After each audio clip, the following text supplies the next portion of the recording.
Hello everyone, आज मैं आप सभी के साथ एक ऐसी स्नैक्स की रेसिपी शेयर कर रही हूँ जो हेल्दी के साथ साथ टेस्टी भी है। होता क्या है कि आजकल के बच्चों को टेस्ट चाहिए, लेकिन मम्मा को क्या चाहिए? मम्मा को चाहिए हेल्थ।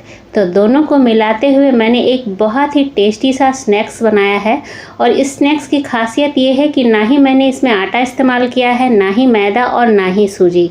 तो चलिए बनाना शुरू करते हैं। उससे पहले एक छोटी सी रिक्वेस्ट है, अगर रेसिपी अच्छी लगती हो तो लाइक ज़रूर से कीजिए। चैनल पे नए हैं तो चैनल को प्लीज़ सब्सक्राइब कर लीजिए। तो चलिए देख लेते हैं कैसे बनाएंगे। तो सबसे पहले स्टफिंग की तैयारी करेंगे। तो पैन में 1 चम्मच मैंने ऑयल डाला है। आप घी या बटर भी डाल सकते हैं। ऑयल को फैलाते हुए पहले अच्छी तरह से गर्म कर लेना है। उसके बाद इसमें आधा छोटा चम्मच जीरा डाल देंगे। फ्लेम को लो रखेंगे। उसके बाद यहाँ पे 1/4 सौंफ डाल देंगे। कुछ सेकंड के लिए जीरा और सौंफ को सॉटे कर लेंगे।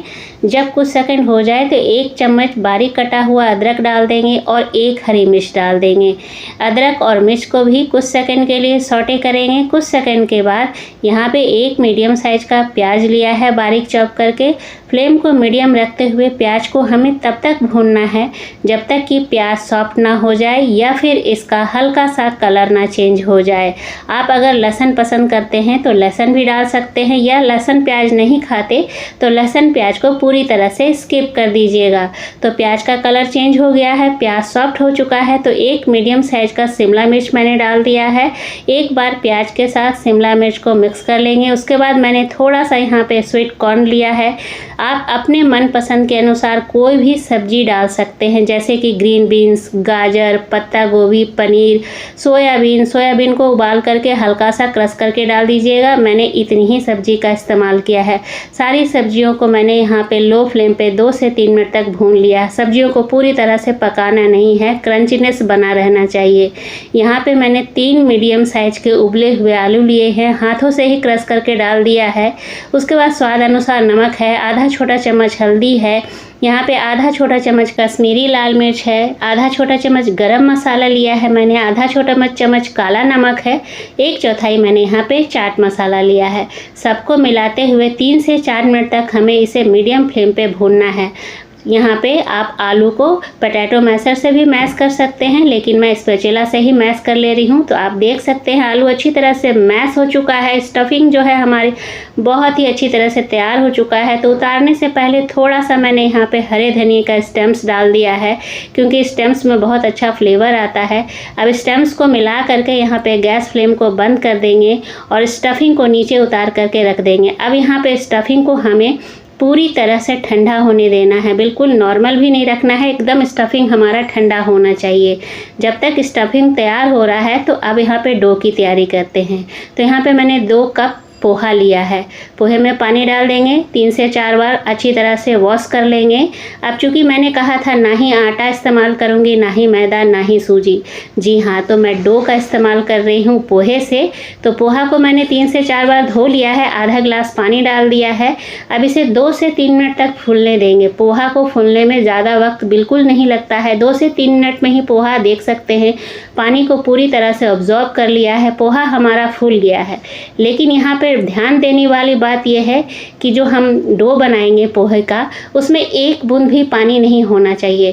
तो इसीलिए कंफर्मेशन के लिए मैं पोहे को छान ले रही हूँ। हालांकि मुझे पता है पोहा जो है वो पानी को पूरी तरह से ऑब्जॉर्व कर गया है, लेकिन फिर भी छान लिया है मैंने, ताकि 1 आध बूंद या आधा चम्मच जो भी पानी है वो निकल जाए। तो इस बात का ध्यान रखिएगा, 1 चम्मच भी पानी पोहे के अंदर नहीं होना चाहिए। तो यहाँ पे हाथों से मैं मैश कर रही हूँ। ये देखिए अच्छी तरह से पोहा मैश हो रहा है। तो बस तैयार है हमारा। अब क्या करेंगे, इसमें थोड़ा सा नमक डाला है, आधा छोटा चम्मच नमक डाला है। बाइंडिंग के लिए मैंने यहाँ पे 1 बड़ा चम्मच बेसन का इस्तेमाल किया है। नॉर्मल चम्मच की बात करें तो इसमें बड़ा चम्मच जो है वो 4 चम्मच बेसन है। अच्छी तरह से मैश करके एक डो के फॉर्म में चेंज करना है पोहे को। आप चाहें तो बेसन की जगह आटा का इस्तेमाल कर सकते हैं, मैदा का इस्तेमाल कर सकते हैं, बारीक वाली सूजी का इस्तेमाल कर सकते हैं। तो यहाँ पे हाथों में जो है ना पोहा चिपकेगा, जब आप डो के फॉर्म में चेंज करेंगे तो हाथों में चिपकेगा। तो हल्का सा ऑयल लगा लीजिएगा।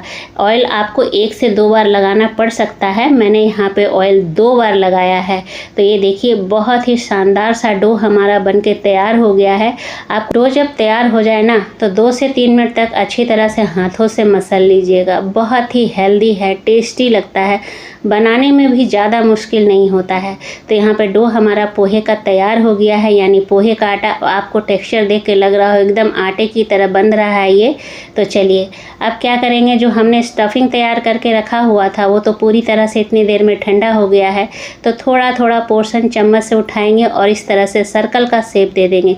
इस तरह से तैयार करके रखने से ना स्टफिंग भरने में पोहे के अंदर कोई परेशानी नहीं होती है, आसानी से सारा काम हो जाता है। तो इसीलिए पहले स्टफिंग तैयार करके रख लेना है। तो फ्रेंड्स, आप सबको मेरी बताई हुई रेसिपी कैसी लगती है ज़रूर से लाइक कीजिए, अच्छा कमेंट कीजिए।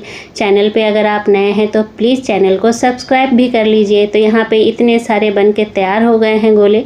तो अब इसको साइड करेंगे। अब पोहा का डो है, जो मतलब पोहे का आटा जो है उसमें से थोड़ा सा पोर्शन ले लेंगे, जितना बड़ा आपको चाहिए। वैसे ज़्यादा बड़ा मत बनाइएगा और ज़्यादा छोटा भी मत रखिएगा, मीडियम साइज़ का बना रही हूँ मैं, आप भी मीडियम साइज़ का बनाइएगा।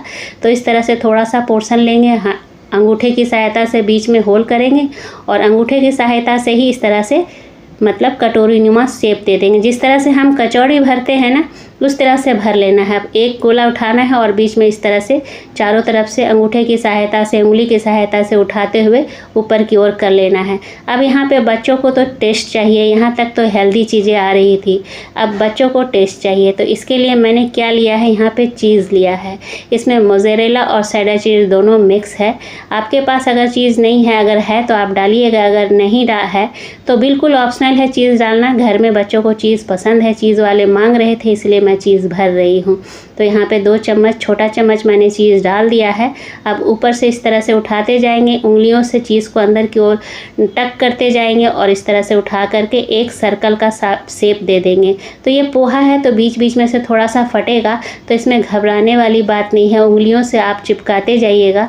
तो इस तरह से देख लीजिए, बहुत ही आसानी से ये बन के तैयार हो जाता है और पता भी नहीं चलता कि ये मैदे का है कि आटे का है, बिल्कुल पता नहीं चलता। बहुत ही खाने में टेस्टी लगता है। तो एक हमारा तैयार हो चुका है, दूसरा भी इसी तरह से कर लेंगे। हाथों में हल्का सा ऑयल ज़रूर लगा लेंगे, क्योंकि आप जैसे ही 1-2 बनाएंगे ना तो पोहा का जो डो है, पोहा का जो आटा है वो हाथों में चिपकने लगेगा, तो हल्का सा ऑयल लगाना पड़ सकता है। तो मैं ऑयल लगा रही हूँ, ऑयल लगाने से ना हाथों में बिल्कुल नहीं चिपकेगा। तो दूसरा भी तैयार हो गया है। इसी तरह से सबको तैयार कर लेना है पहले। तो मैं यहाँ पे डीप फ्राई कर रही हूँ। अगर आपको पूरी तरह से हेल्दी चाहिए ना तो आप अप्पे पैन का इस्तेमाल कर सकते हैं, उसमें 1-2 चम्मच में अच्छी तरह से फ्राई हो जाता है। या फिर टिक्की का शेप दे दीजिए थोड़ा सा प्रेस करके और 1-2 चम्मच से सैलो फ्राई कर लीजिए। लेकिन यहाँ बात आ रही है टेस्ट की, तो टेस्ट में फ्राई करने की ज़रूरत पड़ रही है, बच्चों के लिए फ्राई कर रही हूँ। इसमें सारे बॉल्स में मैं चीज़ नहीं भरी हूँ, सिर्फ बच्चों के लिए बॉल्स में चीज़ भरी हूँ, बाकी मैंने प्लेन ही रखा है। तो बिल्कुल फ्लेम को लो टू मीडियम रखते हुए इत्मीनान से हमें इसे फ्राई करना है, एकदम इक्वल कलर आने तक फ्राई कर लेना है। तो आप देख सकते हैं बहुत अच्छा सा कलर आ चुका है। तो बस ये हमारा पोहा मिक्स वेज चीज़ी बॉल बन के तैयार हो गया है। आप इसे पोहा कचौड़ी भी कह सकते हैं। तो इस तरह से सेकंड बैच भी हमें इसी तरह से फ्राई कर लेना है। तो यहाँ हमारा बहुत ही हेल्दी सा और टेस्टी सा पोहा हेल्दी है, सब्जियां हेल्दी है, चीज़ टेस्ट है, फ्राई टेस्ट है। तो ये तैयार हो चुका है। अब मैं तोड़ के दिखा रही हूँ चीज़ जो है वो कितना ज़्यादा स्ट्रेच हो रहा है, कितना ज़्यादा टेस्टी लगेगा। ये बच्चों को, बड़ों को भी बहुत पसंद आता है चीज़। तो आई होप आप लोग को आज की रेसिपी अच्छी लगी होगी। अगर अच्छी लगे तो लाइक शेयर कीजिएगा। चैनल पे अगर आप नए होंगे तो प्लीज़ मेरे चैनल को सब्सक्राइब कर लीजिएगा, बेल आइकन को भी प्रेस कर दीजिएगा ताकि आने वाली वीडियो की नोटिफिकेशन आपको सबसे पहले मिले। मिलती हूँ अगले रेसिपी में, तब तक के लिए टेक केयर, बाय बाय।